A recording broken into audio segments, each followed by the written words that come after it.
Yo, welcome back to another episode of On the Spot Sports. And before we get to our guest today, we have a big shout out for Living Sisu. Living Sisu is a platform and app that wants to give you all the tools to have success in your sport. Their main objective is to activate your lifestyle. So it's for active people. Enjoy discounts at companies like BioSteel, 30% off, Body Logics, the Goalie Guild, all his books are discounted. Roan, Lululemon for men, 20% off, online stretching programs with Eccentrics, 1 full month free. They got super silent massage guns, 20% off those. And it's a great quality. It's way less expensive than a Theragun, and it's great quality. So there's so many more discounts that you guys will need to just become a member to see. So they want to provide you with anything you need for success. So come join the community. I'm a part of it. A bunch of other athletes are a part of it. So it's free to join. It takes 20 seconds to get exclusive offers to your sport, and it's definitely worth it. So do us a huge favor and go sign up for Living Sisu's membership. It's free, takes 20 seconds. So go do it, and we'll see you there. Living Sisu is a great company.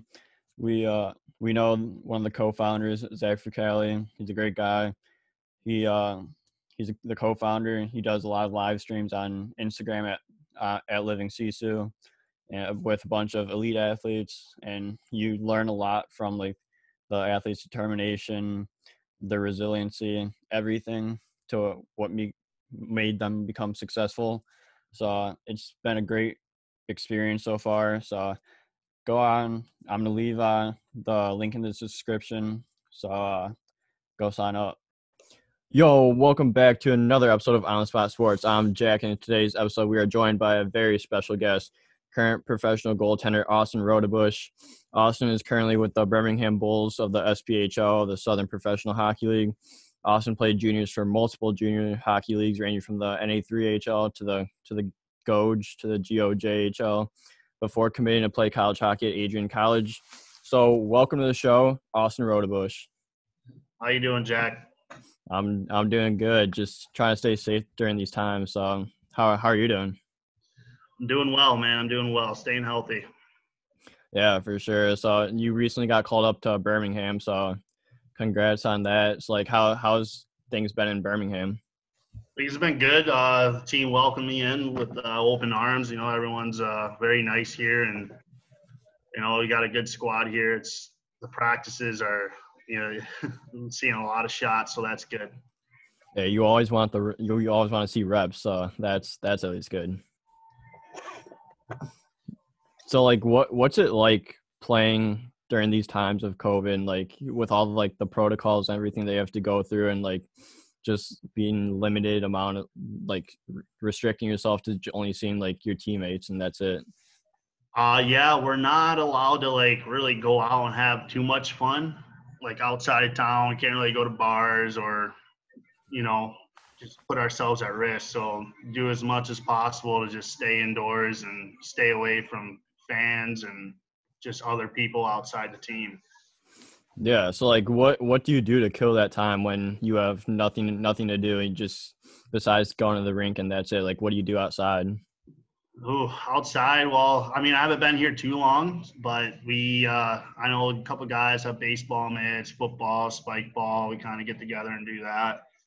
Other than that, there's a lot of video games going on, you know, Warzone, the Oh usual. yeah. Oh yeah. For any Fortnite gamers there? Not that I know of. To me, that game's dead.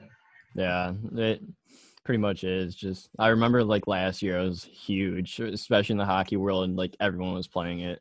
Yeah, I mean, it's the most common game right now. Yeah, for sure. It's like, what's the season been like for you so far? You got called up and you've been there for like a week and a half, like you said before we got on this on air. It's like, what have you been doing? You got into game action. So like, how is that? And just getting yourself settled into playing games again. Yeah. Well, the last few months has been pretty tough with ice time. I've just been skating usually by myself or like one or two guys, you know, shooting on me. If I'm lucky, I'll skate twice a week. But going from that to here, skating every day, you know, the fatigue hits you a little hard. It's You know, it takes about a week or so to get back in that groove of playing every day. And doing that, like, you really got to take care of your body. You got to stretch. You got to do your ice baths. You know, you kind of have to train here and there, and just ultimately just stay healthy. Make sure you're eating the right amount of food, all that. Yeah, that's all that you can do at this point is just stay ready whenever you get to hop in the net, like anytime, like especially like before like you were called up. It's like, what do you do over the summer to like help prepare yourself for the season, especially like with skates being so spread out and like you have no idea when your next skate's going to be? Well, staying in the gym, really. A lot of stretching, a lot of yoga. I'm part of that DK Mobility MSR systems, and that's been great. That's helped me out a lot. Helped me lose weight, helped me find a weight where I'm comfortable with playing at. So over the summer, like, I was working a lot, like waking up at 4:30, not getting home till 6:30, going to the gym, coming home, eating, and going right to bed and doing it all over again. And I would skate sometimes with my dad's team, 14 and under, just little guys. I wasn't taking shots from them, but a couple of buddies that I grew up playing with helped coach with my dad. So they would be out there shooting on me. And if I'm not doing that, I'll buy there's a studio rink back in my hometown. I'll get on the ice there with a couple of guys. Yeah, at least you're making time for everything. Just like, it must have been really hard, but at least you're out there like as much as you can and just helping yourself prepare for this season, like especially since it started 4 months later than it usually does. Definitely probably did help having some of your old buddies just be with your dad's team and just being able to shoot on you. Absolutely. Yeah. I mean, it wasn't no game situational. It wasn't no like senior leagues.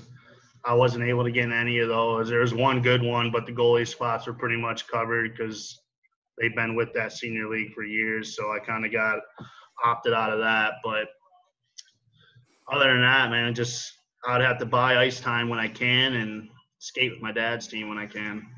Yeah, at least you're putting in the work. Like, this year has been a hard year for everyone, just with ice time and everything, and just in life in general. So it's good that you're doing whatever you can to stay active and stay ready for the season. Absolutely, man. Yeah. So can you give like our viewers a little background information on yourself, like when you started playing hockey, what made you become a goaltender, and your hockey journey so far?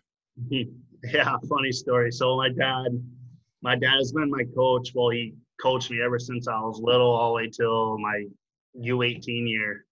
And I was with a group of guys that we had kind of all stuck together. We found success along the way. But my choice of being a goalie, my dad's kind of a hard ass of a coach, yelling and screaming like 10, 15 minutes before we actually started seeing pucks or we're skating. So as a forward, I hated skating. I was just lazy as a kid. So I was like, I want to go play in net. So thinking getting in net, I would just stand there for the most part. But I was wrong. You learned quickly there. Yeah. He still made me skate, and I learned the hard way. And he didn't let me quit being goalie because it was at a time where no one wanted to play goalie. It was just like, okay, who's playing goalie this game? Who's playing goalie this game? And then once I decided to play goalie a few games in a row, he made me stick with it. So my dad had a big role in that. Yeah, that's really funny. And just like you would think you'd be getting out of skating, but skating is a really good thing to have as a goaltender in your back pocket. So like, how important is skating to you now, since you've grown up and noticed and like have learned that skating is one of the most important things of being a goaltender, and just being able to T-push, like shuffle, like all those areas, and just being able to move fluidly on the ice? Oh, it's very important. I learned that a lot along the way. Every year, goalie coaches stress. They can't stress enough. Make sure you're skating, doing your T pushes, doing little crease movements, just doing little incremental movements within the net, just to keep it at a muscle memory. And Yes. not only that, just like I've been told, like goalies are supposed to be the best skaters on the ice. I mean, clearly we're not if we throw on the player skates, but just to get from one side to the other and back over, like you're on your toes 100% of the time.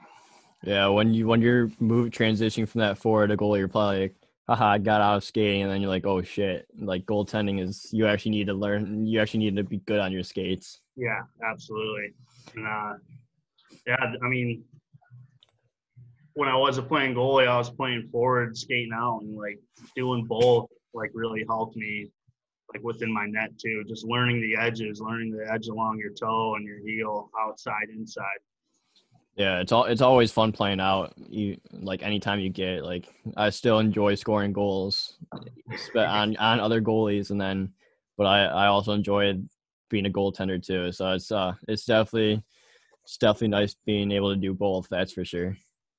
Absolutely, man. So yeah, to go along with my background, so I played in Toledo for most of my life under my dad, all the way up to I was 18. Played Double A, and then from there I played 1 year in the NA3 with the Toledo Cherokee, and then from there I moved up to Canada. I actually got cut from main camp, but I did not want to go back to Toledo.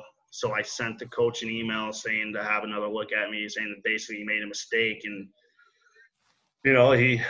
he took that in a positive way and invited me back to main camp.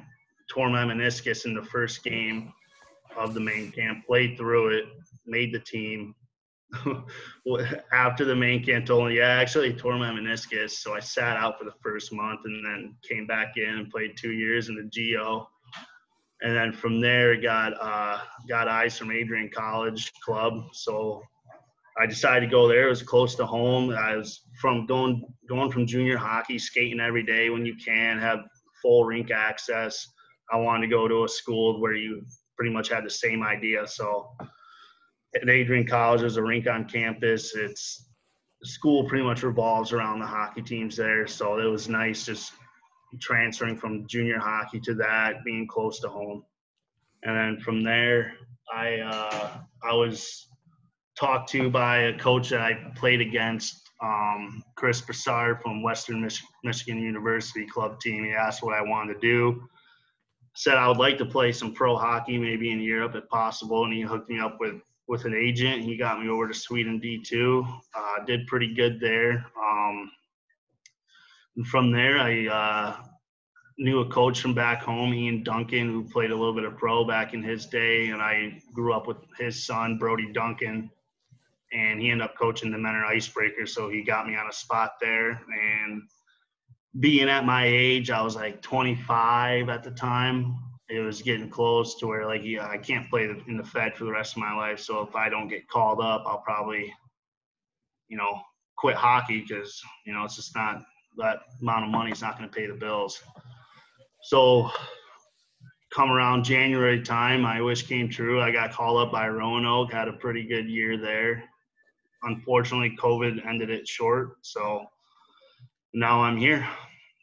Yeah, that's a great journey that so far that you've been on. So like, what was growing up like with that Double A hockey and like youth hockey, like, and just becoming in love with the game and with the game of hockey and just being like loving being on the ice and everything about being a youth hockey player? Playing in Toledo helped out a lot. Not just playing in Toledo, but playing for my dad. He really stressed it to the parents, like, to keep our group of guys together, because I played probably with 10, 15 guys for 12 years of my Double A career. We all stuck together. At first, we were dog shit, just terrible. But just staying with the same team, same group of guys over the years, we all progressed together and got better and better, and ended up being ranked number 1 in the nation in Double A, going to nationals a few times, losing in a national championship game. That was a heartbreaker. So just being with it's the team, man. Like, being with the boys, like, there's nothing better. And that's where you really find your love of the game. Yeah, for sure. Just spending time with the boys, that's the best part, especially like when you're hanging out with them, being in the locker room, like those are always fun times, that's for sure. Absolutely. So many memories, so many stories. Oh yeah, for sure. So like, were there any like struggles that you faced when growing up through like youth hockey that you had to overcome to get to where you wanted to be when you were going into junior hockey? Mm, I would say, well, I always tried to play AAA when I was younger.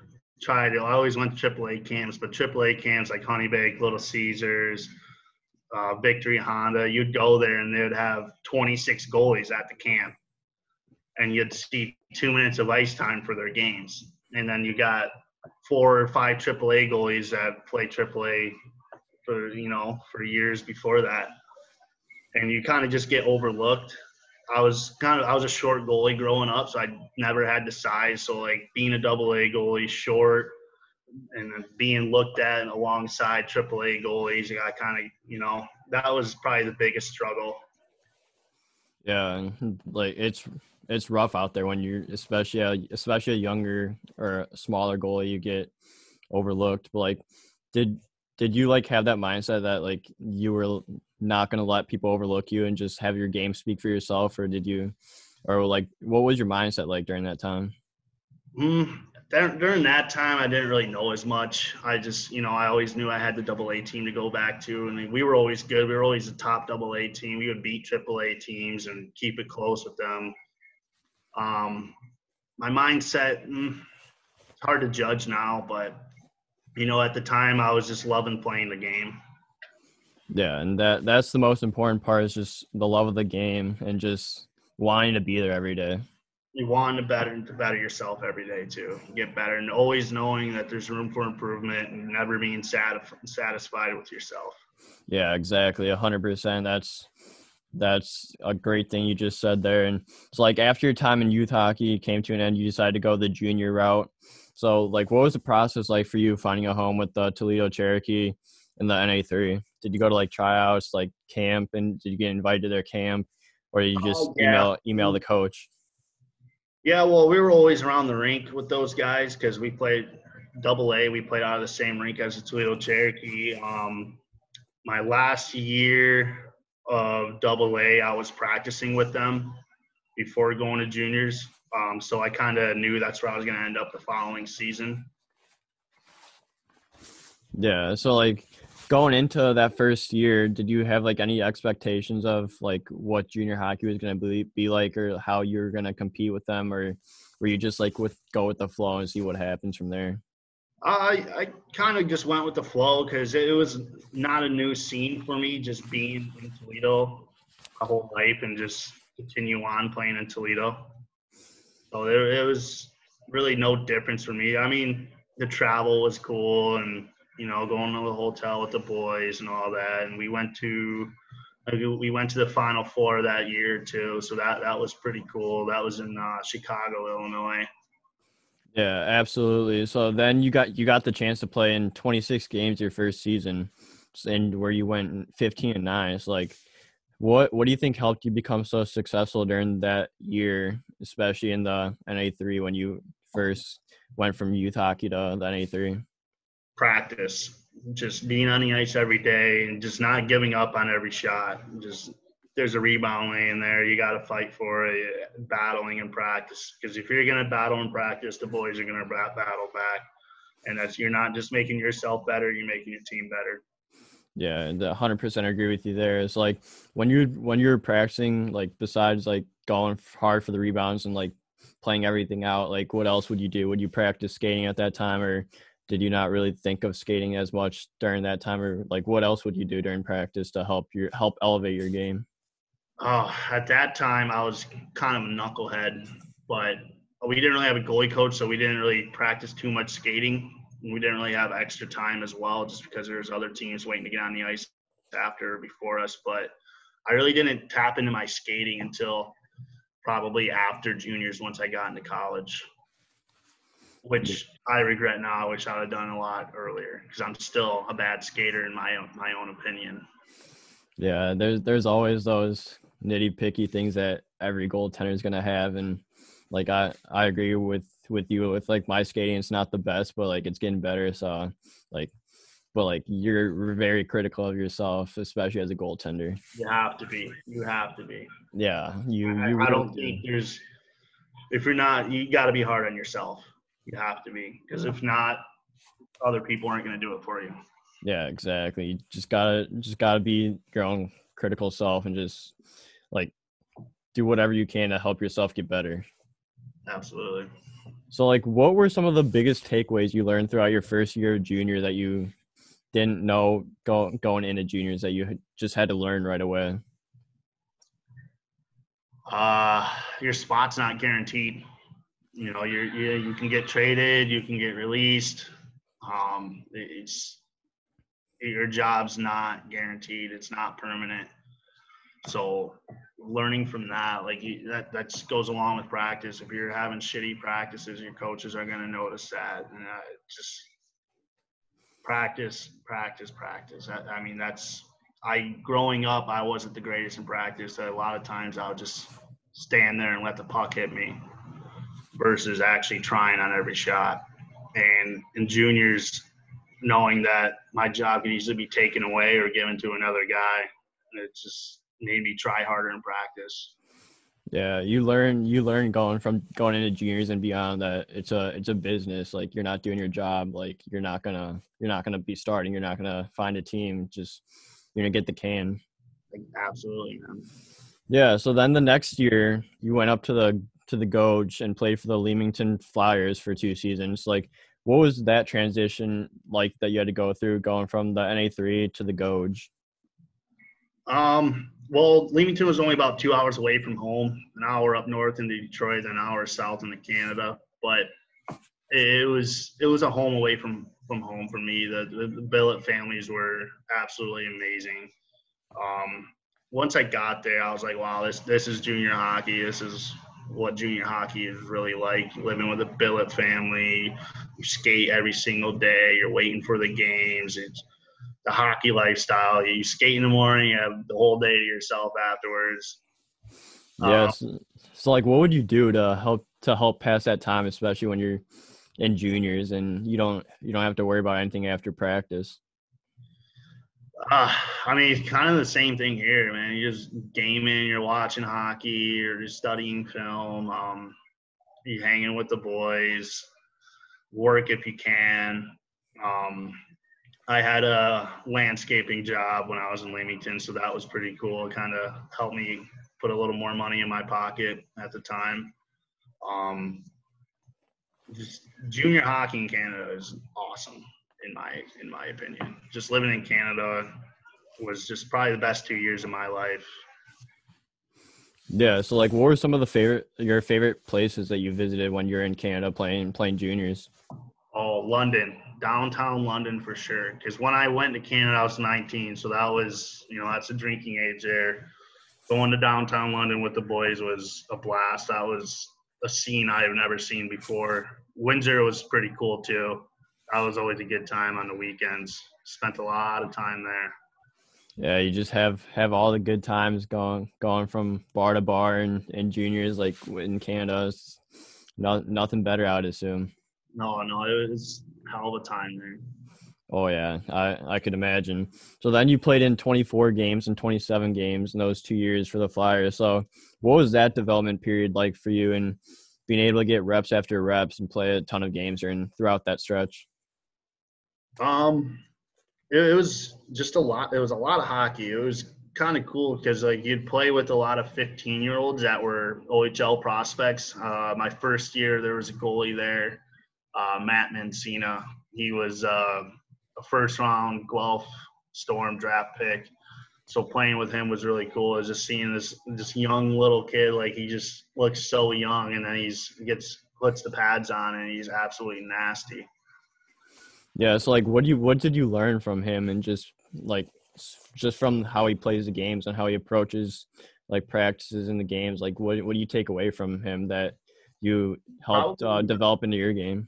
Probably his poise and his calmness. I was still kind of am an unorthodox goalie. I just kind of get my body in front of the puck as much as possible. Versus him, he's just like in the right spot. His center of his chest is right there with the puck. So Yeah. watching him, he just made the game look so easy. Being poised as a goaltender it's super fun to watch goaltenders that are poised and just they control everything, and like they know where everything is going. Like it's a relaxing like calmness behind, like, Yeah, especially as with the players. yeah, so fluid. Just the way he moves along the ice was really fun to watch. And Yeah. just like the anticipation he had, like he kind of just knew when guys were going to pass it and where they were going to pass it to. Yeah, you always want to have that mindset and just being able to know where like everything's going. So it must have been really good to learn from him. That must have been a really great step in the right direction for your development. Absolutely. So then you helped the Flyers push for a playoff push during those years where you played in 10 games during the playoffs. So what was playoff hockey like in Leamington, and how did playoffs go for you guys? It was intense and fast. It was a lot different from regular season. It was just go, go, go. There's no wait period in between, in between transitions. We did really well. The first year we lost to London, and they actually went on to win the whole thing. And then the next year we won our conference, which was huge. I think that may have been the first time the team has won the WOC, the Western Ontario Conference. So that was really cool to be part of that. Me and my goalie partner, Trevor Wheatley. What's his last name? Wheaton. Trevor Wheaton. He's gonna see this and probably say something, but him and I shared the MVP of the playoffs that year, so that was pretty cool and special for the both of us. Yeah, so like what was that like, just sharing the MVP trophy with him and just everything? It was great. We kind of split the games throughout playoffs, and we both were just on. And it's like the coach, it was just a toss up. We could play either one of you guys, and we know we're gonna win. Yeah, that's always a great feeling to have, especially as a team when you have confidence in both your goaltenders any night of the day. Yeah. Yeah, so like what was like some of your favorite memories throughout junior hockey that you went through? Oh, some of my favorite memories. Oh, just waking up, man. Waking up every morning knowing I have a rink to play on, knowing I can go to the rink, do what I want, play, go back, go hang out with the boys. Like, those are moments you take with you the rest of your life and you never forget. Yeah, 100% agree with you there. And there's nothing like playing hockey with the boys and just shooting the shit whenever you can and loving the game as well. So then you find your way into college where you committed to Adrian College to play college hockey. So what went into the decision to pick Adrian as your school to go to? Well, I was looking at a couple D3 schools. I was talking to Concordia, New England, out in New Hampshire, Castleton, and Fitchburg, but they all didn't really have the rink on campus set up like I was looking for. And there was a coach, Fogarty. He was coach of the NCAA team at Adrian, and he kind of shot my name out there for the D1 coach. And so Rob Hodnicki, I talked to him, and knowing where Adrian's at, it's 45 minutes away from home. My parents can come watch me play. It's not too far. I can live on campus, and just being able to skate every day, and if not, I can go skate later on in the day again. There's a gym on campus, which was nice. So like that was probably the biggest decision maker for me, was just being able to skate every day. Yeah, that's important as a hockey player, and just it's really nice when you find that school and that you're comfortable with, and it has all the necessities that you want it to have. Yeah, Adrian, it's the traditions there with the hockey teams are great. There's 4 men's teams, 3 women's teams. I think there's 4 women's teams there now, along with 4 men's teams. So I mean, it's just a hockey atmosphere there, and I love that. Yeah, that's incredible. That's amazing. So then going into your first year at Adrian, you went 17-1-1. So you put up some incredible numbers. So what was that first season like for you? It must have been magical, especially from the numbers standpoint. Like, what helped you become so successful right away in college hockey? The team I played for. We were always a good team. We were always a top 3, top 5 team in the nation. So I just had great defense along the way. And you'll see my numbers throughout the next 3 years are quite similar. Yeah. So like, what did you have to learn anything throughout that first year, or since everything came, like you were winning games? Like, did you have to learn a lot throughout that first year? Or was it just winning? Yeah, there it was just I wouldn't see a whole lot of shots throughout those games just because we were so dominant and we controlled every single team we played. So just staying awake throughout the game, staying focused, because that's the hardest part. Is if you're not seeing a whole bunch of shots, you get cold in net. So you kind of do what you can in between whistles to just keep yourself warm and keep yourself focused. Yeah. So like, how would you stay focused besides having those little movements in between whistles? Like, what would you like say anything in in your head and just think about the game, or like what's happening like on the other side of the ice? Like, what would you do to help yourself stay motivated and stay inside in the game? Not look at the clock, because you start looking at the clock, you have a shutout going, and just like all it takes is one shot for a puck to go past you. So Yeah, and that, I really want to say anything to myself. I would just do the best I can just to stay. I don't know. It's just like goalies are weird like that. You just do what you can to stay focused. yeah, and then you get the mind going that you're having a shutout, and then next thing you know, puck's Oh, probably gonna get past. garbage goals all the time. Yeah, exactly. And just if you look at the clock, it seems like it goes 10 times slower than it actually is. So never look at the clock. Just wait for that buzzer to go. Play to the buzzer, play to the whistle. Exactly. So like, what was that transition like going from the GOJ to college hockey? Well, once you get into college hockey, there's a lot more on your plate because you got school to worry about, and you got to stay focused on your studies as well as staying in shape for hockey. It was it was a slow transition for me just because I've been out of school for 2, 3 years, and then getting right back into school was kind of a hard step for me to take at the time. But once you get going into it, a couple months down the road, you're kind of focused back into that school. Yeah, for sure. Just like, what would you do to like to help like that time management during like school when you have everything like homework and all that and games and practices? Like, how would you separate, or how would you use time management to your advantage and just make sure you're getting everything done on time as well as focusing on hockey? Well, we would only skate from 8 to 10 in the morning, and that was basically all 4 years of my college career. So after that, you have quite a bit of time on your hands. So you just got to make sure you get your homework done. Yeah, and that's sometimes the toughest part, but it's got to be done. That there's no questions asked. So then your sophomore and junior year, you went a combined 18-2-3, like you said earlier, where the numbers are pretty much similar. So these were the middle years of your college hockey career. It's like, what was it like playing those 2 years and developing even more, especially like and having a good team in front of you? The game started getting easier. I started becoming more poised, more calm, more collective in that, making it easier on myself, just being in the right spot. And, the defense helps out a lot with that, getting pucks out and clearing rebounds. But, I mean, that's probably the biggest thing I learned was just being more calm, using my size to my advantage and my long legs. Just like all I have to do is go down and stretch out one way or the other. Yeah, it's pretty nice when you just can do that, and there's a good chance that you're stopping the puck. Yeah. So it's always good to have that in your repertoire for goaltending. So then your senior year, you went 22-0 with a .91 goals against average with 8 shutouts. You were named the player of the year that year.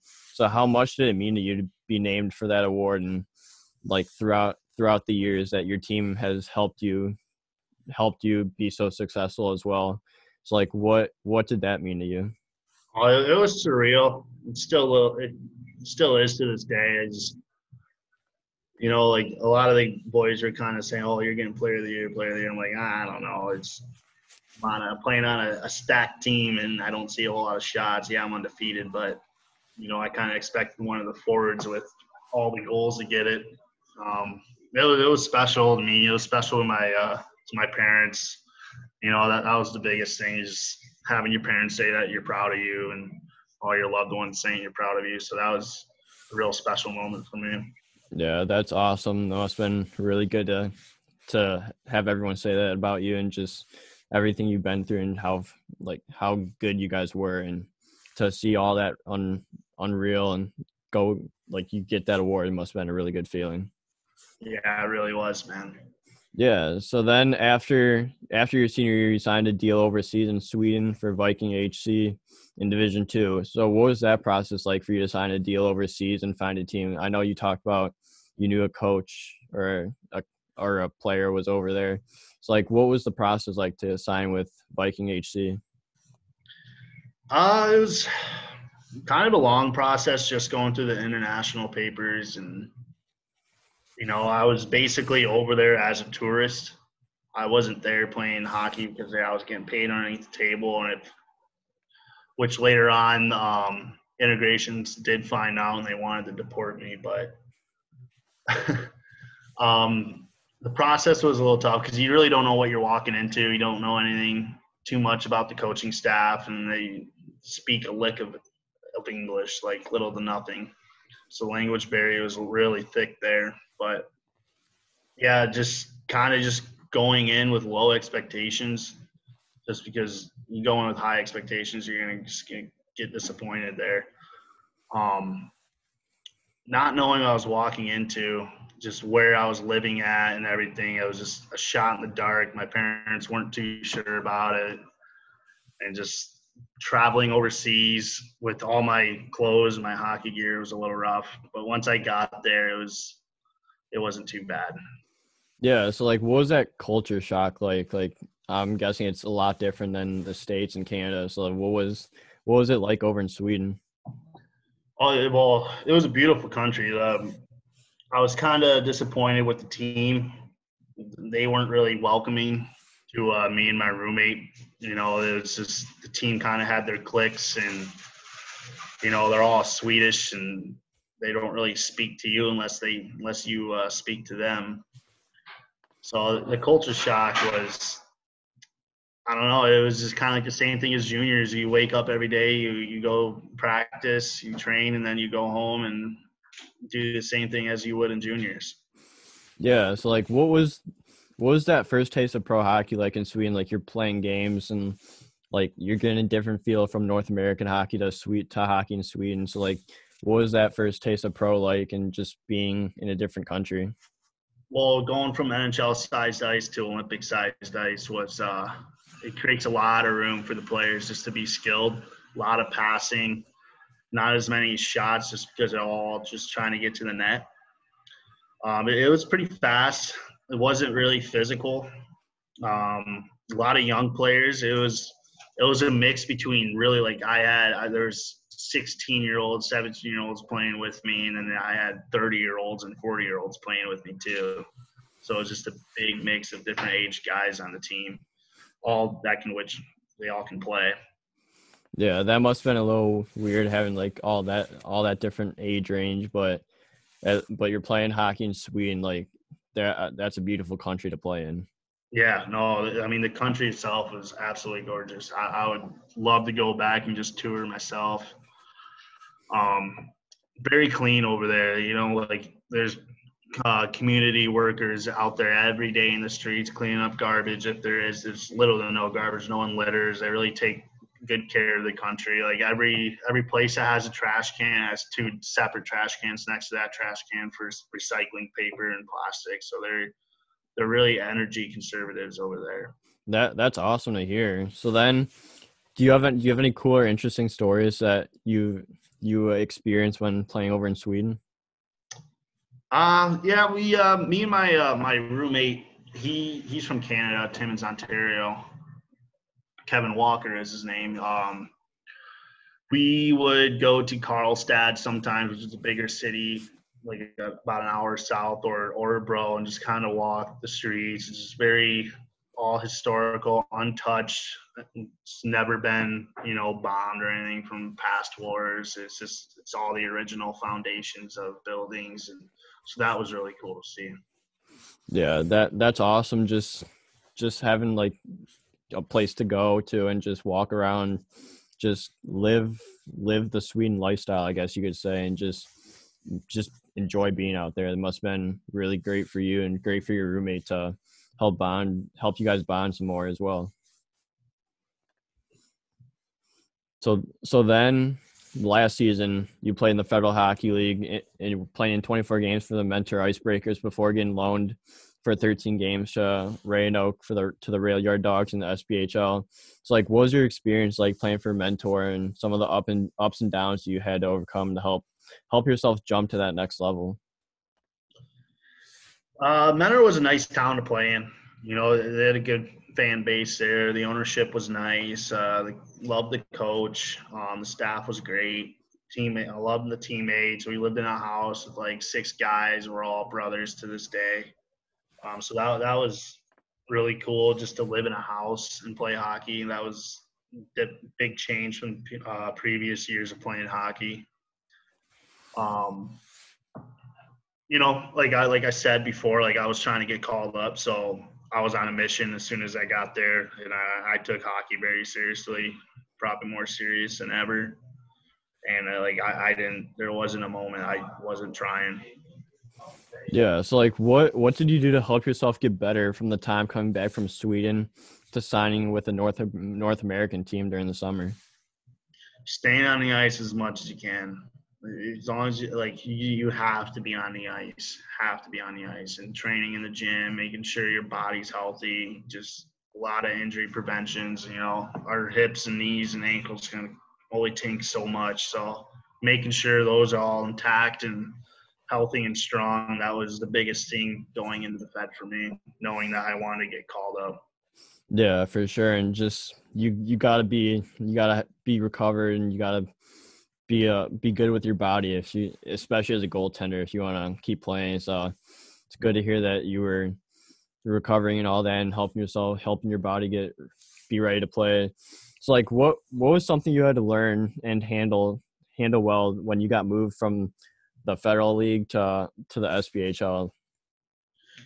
Well, I kind of like you said, I went in as a loan. I was taking a goalie spot that got called up to the East Coast, so knowing that my job could easily be taken away within moments if he gets called back down or he gets released. He's coming back to Roanoke to take either mine or Henry Dill's spot. So it was a goalie battle between me and Dill throughout my 13 games there, and both him and I both did really well. Roanoke was we were in last place with 4 teams, all really close in the point standings. And it was just him and I were doing really hot, and we were winning games, and that was good for the both of us, really, because it would have made it really hard for Coach Dan Brennan to make a decision on who's going to go home and who's staying. Absolutely. So like, what was like the biggest difference you noticed from going from the Fed to the SB? Was it the speed of the game, the skill? Like, what were some of the biggest differences you noticed? Every aspect of the game is faster. Thinking's faster. The transitions are faster. The shots are faster, harder. Passes are faster. Just everything about the game, speed.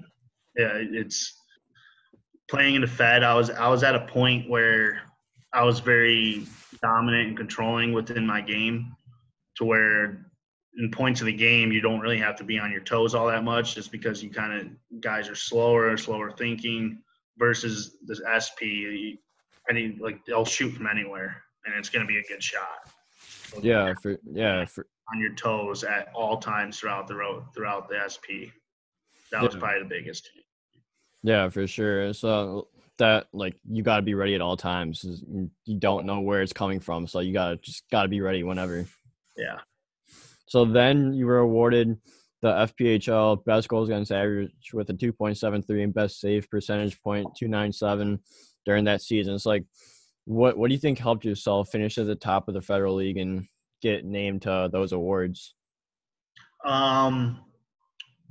A lot the shots I was seeing, just seeing a lot of shots. I was peppered quite a few games, and when you're getting peppered, you're gaining confidence throughout the game. You make those first few saves, it just gets kind of easier. You get into the zone, you become more fluid on the ice. And I think that kind of helped me out throughout the way in the FP, was just seeing a lot of shots, being tested. Yeah, so just seeing shots, getting the reps in, that's super important as a goaltender. Like we said all episode, like you got to get reps if you want to develop and be that and get and become a successful goaltender. Yeah, along with that, it's just going back to practice, trying on everything, making sure like you got to be the best player in practice. Yeah, 100% agree with you there. So then while you were in mentor, you got into a little fight. So like what happened during that fight and like what started it? Well, Slade was the guy's last name. He was kind of being a pest on the ice, and You there's love those guys that are just being a pest out there and just trying to start shit. guys on the mentor team, not to name any names, but yeah, and he was just like trying to get guys to fight, just getting underneath guys' skin, and I was just kind of fed up with it. Just kind of make a statement to my teams, like, well, if no one wants to go, I'll go them. And I was thinking that already, but he got caught up with me in front of the net. Like his stick got caught up, and I realized who it was. So I kind of tucked it away underneath my armpit, hung onto it. He kind of, pulled it out. I kind of pushed him. He pushed me back, and then I just started going. I went after him, dropped the gloves, and ultimately he won the fight, knocked me down at the end, and out came my tooth. Oh, what was that? Did you feel your tooth like when you lost it, or was the adrenaline still pumping? Oh, the adrenaline was still pumping, but he rung my bell. That's for sure. Like as soon as he hit me, I went down. I've never been hit like that before. I never got into a hockey fight, let alone like a real fight. So afterwards, I was still going. Adrenaline was still going. Him and I were getting sewn up together in the same room. So it was good sportsmanship. And like I told him after, that was a good punch, whatever. He told me good fight, all that. Yeah, you're not a real hockey player unless you lose a tooth. Oh yeah, there's quite a few guys here that are missing more than enough jibs. Yeah, and you always love when those players get under your skin. They do something, you just tuck it under your arm and just act like they're the ones doing it when you're actually pressing their stick against your armpit. Absolutely. It's always a fun time, that's for sure. Yeah, as a goalie, you can get away with a lot of stuff. That's for sure. So last year, towards the end of the season, like COVID came into play in early March. Like, what were the events that led up to the season getting canceled? We were actually we were fighting for a playoff spot at that point. Like I said, Dylan and I were just kind of dominating. We both kind of won back-to-back player of the weeks.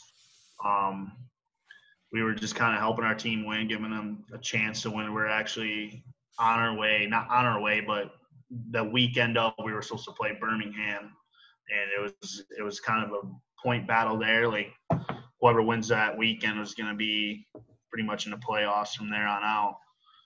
And then they just kind of canceled the games, and we kind of practiced throughout the next week, and towards the end of the week, they just put a halt to the season and just canceled it altogether, which was unfortunate just because we were so close to a playoff spot. And, Dylan and I were in the zone. Our team was in the zone. We're all doing well, and we're, scoring when we need to score, playing hard. Everyone's battling. It really sucked because we all kind of knew we were in a position to make playoffs, and that shit happens. Yeah, super unfortunate, but at least you're getting some games in right now. So at least we're seeing some action. So at least that's good. But still crazy that we're still in these times a year later. Yeah, it is crazy. Yeah. So Austyn, I have a few more questions for you before we get this thing done with. So do you have any tips for goaltenders looking to get to the next level? Yeah, battle in practice, stay healthy off the ice, do whatever you can to prevent injuries, because injuries can put a halt on your playing time for months, weeks, whatever it is. Just really focus on your hips, on your knees, on your ankles. Just stay healthy. eat healthy. That's pretty much it. And just the main thing is the battle in practice. Because if you don't battle in a practice, there's going to come times in a game where you're not going to battle in a game. Yeah, that's a great tip right there. It's like, what have been some of your favorite pro hockey moments so far? Winning games. Winning a game just feels so good. That and just being on the ice with the boys. I mean, we can't stress it enough. Making sure you're involved with your teammates, talking to them. These are relationships that are going to go a long way, even past relationships. So just be present. Yeah, exactly. So my final question is, what's the DK, the mobility guys program like that you're in, and just being he's a good friend of the show as well. So what's it been like getting to know him throughout his program, and just how everything's that he's been doing has been helping you feel throughout for your game and like your mobility, flexibility, everything. Oh, DK's great. We went to school together, so I knew him there. We hung out quite a bit then. Um, he loves the game probably more than a lot of people. And, the thing he has going is great. And I think it's only going to get better and better for him. He's going to get a lot of customers. And seeing the goalies that he has in a comment on the program and me commenting on it, it's just going to – other goalies are going to see that. They're going to want to get involved. And the program, it just touches base on just everything you should be doing, whether it's your nutrition, your mindfulness, yoga, meditation, injury preventions, the hip mobility, which is every goalie should be tapping into. All around, it's great, and it's helped me out so much throughout this summer, and I feel stronger. I feel healthier. I feel faster. I just feel, I feel great. It's really great what he's doing. Yeah, that's fantastic. So it's a great program, obviously. So everyone should go check it out. But Austyn, this has been so much fun. Thank you again for coming on the show. I really appreciate your time and want to wish you nothing but the best of luck going forward with the season, and good luck with your call up to Birmingham. Thank you, Jack. I appreciate the call, man. Yeah, no problem. It's a lot of fun. Good luck at your game tonight, man.